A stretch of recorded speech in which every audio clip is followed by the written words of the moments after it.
Hello, and welcome to People of the Pod, brought to you by American Jewish Committee. Each week, we take you beyond the headlines to help you understand what they all mean for America, Israel, and the Jewish people. I'm your host, Manya Brashear-Pashman.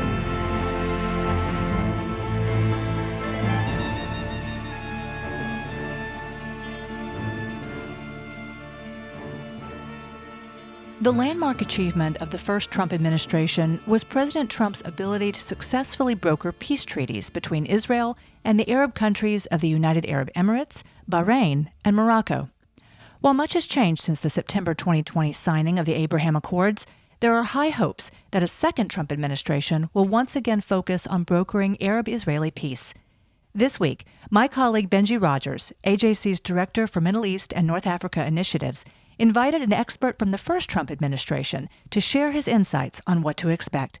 Benjy, the mic is yours. What can we expect from the incoming Trump administration, particularly when it comes to the Mideast policy and the future of the Abraham Accords and regional integration? To help us break it all down, we're joined by someone who's been at the center of these historic developments, Rob Greenway. Rob is the director of the Allison Center for National Security at the Heritage Foundation, where he formulates policy to defend American freedom and prosperity. Rob has firsthand experience with the Abraham Accords, having served as Deputy Assistant to the President and Senior Director of the National Security Council's Middle Eastern and North African Affairs Directorate during the first Trump administration.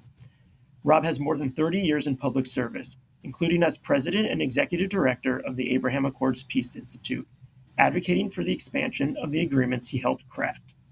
Rob has also served as Senior Intelligence Officer at the Defense Intelligence Agency and is a decorated combat veteran within the U.S. Army Special Forces. Rob, welcome to People of the Pod. We are honored to have you here. It's my great pleasure. Thanks for having me. Let's jump right into it. Much has changed in the Middle East since the last Trump administration. While the hope of the Abraham Accords continued into the Biden administration, the horrors of October 7th and its aftermath have transformed the region. How do you think the next Trump administration will address the ongoing conflicts in the Middle East? And do you see renewed hope for continuing to deepen and expand the Abraham Accords? It's a great question. I'll start in reverse order because that's the optimistic part, right? The hope in all of the relatively dark circumstances and the escalation of the conflict that's really accelerated, but didn't begin at October the 7th, but it certainly accelerated dramatically. I certainly judge that there is hope. And there's hope because the shared interest between Israel and its neighboring countries is in fact very strong. And that the U.S. fundamentally, and certainly under a Trump administration, I think will reprioritize efforts to normalize Israel's relations with its neighbors, to confront shared adversaries, which obviously is Iran, its surrogates and proxies, including Hamas and Hezbollah. But also because the economic potential has to be unlocked through integration of Israel and its neighbors and the countries within the region.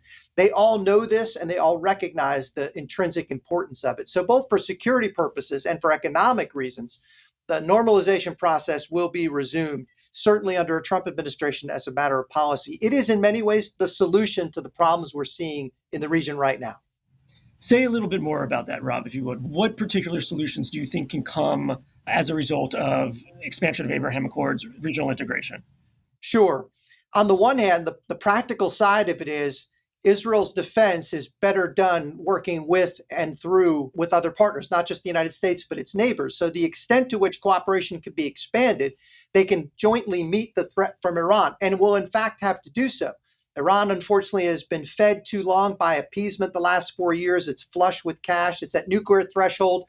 The only way for Israel to effectively defend itself is more often than not working with like-minded partners and certainly the United States. Together, I think it's easier to provide a defense. Remember the ballistic missile attacks against Israel, which now unfortunately have happened twice. It took a regional neighborhood response to that in order to effectively detect and intercept the range of missiles and drones and cruise missiles coming from Iran. That's a picture of what the potential is and should be. It's also a strong deterrent when Israel's standing with its partners and allies in the region. It discourages the escalation that Iran is responsible for. And again, the economic potential is also critical. And it's so important that they would protect and defend the relationship because it's so vital to all of their future potential. I appreciate what you said on defense, and I think that makes a lot of sense. But I want to drill into a little bit more on the economic side of things, because it's easiest to say, hey, look, there's greater ties, there's greater business. This is a region that little over 10 years ago went through the Arab Spring. This is a region that is not all the Gulf. This is a region where there's lots of poverty and there's lots of struggles, a region that is impacted by the daily changes throughout the globe. How does economic cooperation address some of those concerns, address some of those issues? How does a more integrated Middle East, will it actually make your average person on the streets life better? How do you get there? Right. So first, a couple of points. If you talk to countries in the region, they all share similar concerns. They look a little different, but they have similar concerns. One is the security environment. Again, each of them have a different focus, but they're all concerned about the security environment, largely, again, the threat from Iran. Second is that they've got a domestic population that, in all too many cases, ultimately will have difficulty finding employment for its large youth population, growing population below the age of 25. They're all very cognizant of this, and they know that the solution is economic integration regionally and perhaps globally. And so they know that they have a problem. They know that the solution is better integration. It's historically not been the case. Intra-GCC trade has always been less than 15% historically. Europe and Russia are probably still trading more than that now, even though they're at war, essentially, in Europe. But the GCC has not done so, but they know that they can't sustain it. Second, how it helps average individuals, the employment opportunities. And look, it's not just integrating the country's economies. The reality is the strongest economic potential is allowing markets to be connected between Europe and Asia through the Middle East. So to move goods and services between Asian and European markets, the Middle East has to be transited. If you integrate the countries from a transportation standpoint and from an economic standpoint, the potential becomes vast. That's the real economic promise. Integrating a company's bilateral trade with UAE, with Israel, is absolutely spectacular to watch. But that's the beginning. The end is to better integrate economies and markets globally through which the region is a critical transport link. It can happen. They want it to happen. And I think we can make it happen. And I hope we do. That's fascinating. And I think it's just such a stark difference of the way we've been approaching the region recently, which is doom and gloom. This is a cause for hope. This is a cause for a way forward. But October 7th, we saw, and you've mentioned this country repeatedly, we saw how spoilers can completely upend this hope. You mentioned a little bit, but can you say a little bit more about how the Trump administration is thinking about countries like the Iranian regime, how the Trump administration will ensure that terror organizations like Hezbollah, like Hamas, will not ever be able to threaten this pretty remarkable vision that you're sharing today? It's a great question, maybe the central question. First, we didn't see this threat manifest itself, even though it was there, latent. It didn't just come into creation on October the 7th, obviously. It existed during the first Trump term, but it never manifested itself this way because it had boundaries. The boundaries come in two ways. First is an absolute demonstrable commitment to Israel's security. Not questioned, not speculative, not changing or dynamic as it is now, and unfortunately wanting in too many cases. It was ironclad. Everyone in the region knew it, and everyone saw it. And that's an incredibly important part of deterrence. The second, and perhaps even more important, is denying resources to your adversaries. It sounds fundamental. You shouldn't pay your enemies to attack you. But that's what appeasement is. And that's what's happened in the last 4 years of the Biden administration. You can't give the world's largest state sponsor of terrorism $120 billion of excess revenue and not expect them to engage in terrorism. And so they did. The principle applied in the first Trump term will absolutely come back in the second, and that's denying them the resources. And so for us, I watched Hezbollah for decades, and to see them ask for members to donate their organs to raise funds at the end of the maximum economic pressure campaign by the end of 2020 is a sign of success, in a sense that they were deprived and unable to conduct attacks and enter into that risk. I know that that will have a similar result. It's going to take a while to get back to it, but I strongly believe it has to happen, and I believe that it will happen. I want to also dive into what's been front and center on a lot of people's right now, which is Israeli-Palestinian relations. What do you think the Trump approach will be? And this to me is particularly interesting because we saw early in the Trump administration the focus on the deal of the century, focus on peace and prosperity. We saw an initial rejection by Palestinian Authority, by the PLO, to any sort of agreement. We know that many in the Israeli government have a range of quite strong views, and I would say the population as a whole, any mechanisms of peace while an ongoing war is happening, particularly in the aftermath of October 7th, is something that is more challenging than ever to talk about. How do you see the Israeli-Palestinian conflict, and how do you see a Trump administration approaching it?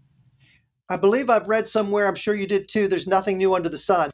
And in most cases, there are precedents and examples. Like for over 4 decades, people pursued the Israel-Palestine conflict as the central issue in the region, and they made no progress on either front. The region didn't get better, and Israel's relationship with the Palestinians didn't improve, empirically and objectively. The approach in the Trump administration was, what are the most pressing threats to our interest and the region's interest, including Israel? The answer is Iran, its surrogates and proxies, and ISIS in 2017, as you recall. And so the premise is start with the highest order of threat. If you get the sequence wrong, you're going to inevitably have adverse consequences. You can't paint the kitchen when your house is on fire. It's not a perfect analogy, but the idea is we have to deal with the most primary threats first. And if you don't deal with Iran as the principal source of instability in the region, you can't make progress on anything else, including this issue. Second, as we heard from John Kerry's famous remarks in 2016, deeply held belief then, and I fear still now, you cannot make progress on Israel-Arab relations without making progress on the Palestinian file. And he emphasized you can't. And obviously you can. We proved it in the form of the Abraham Accords, and President Trump led the way. And I think that will come back again. And that, I think, is the key to making success. But everyone I talk to in Israel tells me the same thing. The two-state solution is dead after October the 7th. At some point, it may resurrect itself. I think at the end of the day, we focus on the primary threat, build a stronger relationship between Israel and its neighbors, and then we can also improve the lives of the Palestinian people in a variety of ways, which the Abraham Accords were designed to do and its members insisted on. And second, as you mentioned, the Peace to Prosperity Plan, I think we'll end up leveraging the work done there, the fantastic work that Jared did, just as he did with the Abraham Accords, and resurrect that for what needs to happen next in places like Gaza and South Lebanon. And I think that will improve the lives of the Palestinian people. So it's a reverse sequencing, essentially, I think, that gets to a different outcome. But if you start with an impossible, intractable problem, everything else becomes difficult. Fascinating. Saudi Arabia. What do you think can be done? Where do you think relations are between U.S. and Saudi Arabia, between Israel and Saudi Arabia? I know there's been strong comments that have got a lot of attention as of late, but where do you see that relationship going? The good news is that President Trump's relationship with the kingdom and with Saudi leadership, like the region, was exceptional. His first visit as president of the United States in May of 17 was to Riyadh, and then to Jerusalem, and then to Rome, very deliberately and very intentionally. And the policies he set forth were what we carried as guidance for the 4 years that followed, and I think it bore fruit. That relationship is key, and I think it's going to be restored. It was deeply damaged on a number of fronts under the Biden-Harris administration. I think that damage is going to be undone by a different relationship and approach. And second, look, we've had decades, generations of cooperation with Saudi Arabia, as we have with Israel, and that puts the President Trump in a unique position to be able to broker the inevitable peace between the two. But I think it's something that, like most negotiations, and certainly in the Middle East, we should give space to the new administration to do this privately and not have a public negotiation, because all that's going to do is complicate it for all parties, and it'll make the end objective more difficult. I think it'll happen. I think it needs to happen. Last thing I'll say is it isn't as much about security, although that's certainly a critical part of it. It's also, again, about managing global markets between the United States and Saudi Arabia, because this is what, obviously, for our purposes and for the region's purposes, we've got to be able to do. As long as China is dependent upon Middle Eastern oil and gas, we've got to be able to exercise some control over it. And we can't let Russia as an exporter and our partners and allies in the region manage global exports to China. So this isn't limited to the region itself. Our relationship with Riyadh is vital. It is strategic. It is necessary. It helped us prevail in the Cold War against the Soviet Union. It'll be absolutely vital in competition with China and with Russia. So it's critical on a number of fronts. President Trump instinctively understands this better than I think anyone. And I think he's in a unique position to close the real deal of the century. Staying on this topic for a little bit, where else, what other countries in the Middle East do you think are going to be of a particular focus to incoming Trump administration? So not surprisingly, Riyadh would unlikely be the only country to join the Accords, not followed by others. So most other countries in the Gulf would be good candidates. But I also think it's not limited to the region, right? There are a number of other Muslim majority countries that are not necessarily Arab that reside outside the region that would be enormously beneficial from an economic standpoint and from a diplomatic standpoint. And we had a number of conversations with many countries that fall in this category. So there's a new vista that opens with the successful conclusion of getting the Kingdom of Saudi Arabia to establish normalized diplomatic relations. And again, I think if you confront Iran, this becomes possible. If you don't confront Iran, it's virtually impossible. I want to zoom out, but before I do, you have explained in detail where the Trump administration may go. You've expressed some criticism of the Biden administration. Is there anything related to Middle East policy that the Biden administration pursued? Things like Nega Forum, things like concept of I2U2, of IMEC, things where you think they were actually helpful mechanisms that may continue into a Trump administration? Or do you think this is essentially going to be a return to priorities that were started in the first Trump administration? I think it's going to be more of the latter than the former. Negev ultimately was taking the Abraham Accords and introducing into a multilateral forum, but the attempt, I think, was ultimately not successful, not because of October the 7th, but because, one, they made it a diplomatic conference, which we deliberately didn't do with the Abraham Accords. We were more focused on getting the businessmen together and the parts of the government that dealt with trade and concrete relationships, because that's what they wanted. So we didn't try and impose a forum on them. We tried to allow it to grow organically in the areas where they were interested and, frankly, where you could measure the progress. I mean, as you know, having a diplomatic conference is not a difficult thing to do. Having one with an outcome might be a bit of a challenge. So we were inclined to approach it from an economic perspective. Ultimately, we'd like to see it get to the security domain. I think there is a difference. But again, it's an extension of the accords that were built during the Trump administration. They also intended to insert the Palestinian issue into the equation, and they worked to get it introduced into the forum. I don't know the wisdom behind it, and ultimately I think it became an impediment. But I will say that ultimately they did come to the conclusion that the Abraham Accords was a good thing. The Abraham Accords was beneficial to the region, and the region wanted to see the U.S. invested in it.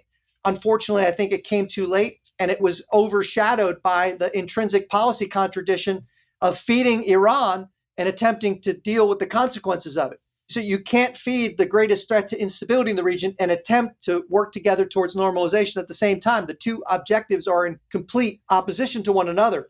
And so they were working across purposes. And the region saw it, and I think they were unable to get progress because of it. Sudan is probably the only Accord member country that unfortunately has collapsed into virtual civil war, which was, again, a very tragic and unnecessary result of bad policy choices. And it can and it must be reversed. And I trust the second Trump administration would make that a priority as well. I'm happy to hear that, because that's an area that we have focused on, and absolutely heartbreaking to see what's unfolding in Sudan right now. I'd be remiss if I didn't make a plug for AJC's Center for a New Middle East, which is something our CEO, Ted Deutsch, announced in June. And essentially, our concept is, let's take the decades of trust that AJC has cultivated over the last 70 plus years. Let's take the network that we have in places like Europe, in the Middle East, with our office in Abu Dhabi and in Jerusalem. We have offices across Asia. We've got offices in Africa. How can we use that architecture to be a helpful model in bringing people together? So I wanted to ask you, with someone with so much experience on this, what role do you see for civil society organizations in being able to help cultivate, reinvigorate, bring together more hope to a region that is really reeling? Having come from the Abraham Accords Peace Institute, where this was our purpose, and having worked with your offices and your organization and many others, I'm convinced that there is an absolute necessity for private organizations to help contribute to and to ensure that there's continuity and successes are sustained, especially in the people-to-people contact, but areas like education, in sports and athletics, enormous potential. And it will require private organizations. This is one of many areas where government doesn't do it well. So I think government has opened a door. It can open others. Private organizations ultimately are going to determine success and failure. And that includes, of course, businesses. So I think it's absolutely essential. And I think that organizations like AJC and others are uniquely positioned to be able to translate the potential into concrete success in a number of different fronts that either government can't do or it's just not well equipped to do. So 100% agree. And in fact, again, this is too where more people external to the region can really make a contribution. And small ways can have a massive impact. And we had the luxury of being able to work on a number. And we saw the fruits of that. And I think we'll continue to see it. Some of them take decades to materialize, but it's worth it. Amazing. Thanks, Rob. So I promised I would zoom out a little bit because I know you're not only an expert in Middle East, but look at the whole globe. Outside of the Middle East, where do you think when it comes to foreign affairs, the Trump administration will be focused? How will it address issues like Russia, Ukraine? How will it address issues like China?